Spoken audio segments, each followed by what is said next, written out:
Hi guys, today we will talk about how can you fix that problem you have on your Espn app. We'll go to figure out the solution or know how you can do that on your app. So all you have to do, so you just click here on settings here.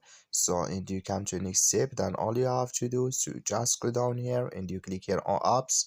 So and you come to apps list and you just go down here to looking for your your Espn app. So you just go down here, so and you search for it here in this list, and you can only search for it here. So I'm going to search for it here, then you click on it here.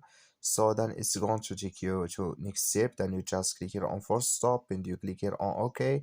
So then you go down here, you click here on storage, then you come to storage list, then you just click here on clear cache. And all you have to do now, so you just go to your Play Store, you click here on your Play Store and you search for your Espn app. It's going to show for you like this. You will find here update, so just click on it and it's going to fix with you. So thank you for watching. Don't forget to support us by liking, subscribe.